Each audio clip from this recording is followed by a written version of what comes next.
DPA news Marathi, शोध सत्य बातमीचा।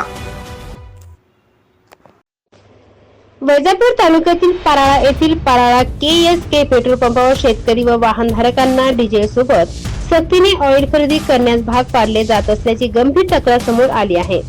2000 रुपयांचे डिझेल घेतल्यास त्यासोबत 1 लिटर ऑइलचा डब्बा घ्यावाच लागतो अशी अट घालण्यात येत असल्याचा आरोप शेतकऱ्यांकडून करण्यात येत आहे। संबंधित 1 लिटर ऑइल डब्याची किंमत तब्बल 450 रुपये आकारली जात असल्याने ग्राहकांना 2000 रुपयांच्या डिझेलसाठी एकूण 2450 रुपये मोजावे लागत आहेत। त्यामुळे आधीच आर्थिक अडचणीत असलेल्या शेतकऱ्यांमध्ये संताप व्यक्त होत आहे। डिझेल घ्यायचे असेल तर ऑइल घ्यावेच लागेल असा दबाव टाकला जात असल्याचा आरोप काही ग्राहकांनी केला आहे। शेतीच्या कामांचा हंगाम सुरू असताना ट्रॅक्टर व इतर यंत्रासाठी मोठ्या प्रमाणात डिझेलची गरज असते। अशा परिस्थितीत सक्तीची विक्री करून ग्राहकांची आर्थिक पिळवणूक केली जात असल्याची चर्चा परिसरात सुरू आहे।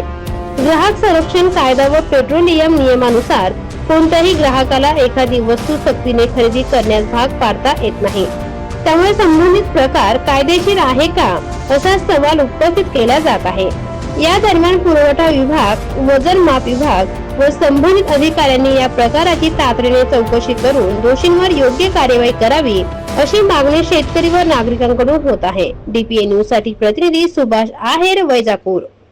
ताज्या घडामोडी व अपडेट जाणून घेण्यासाठी आताच DPA न्यूज चॅनलला सबस्क्राइब करा आणि बेल आयकॉन क्लिक करायला विसरू नका।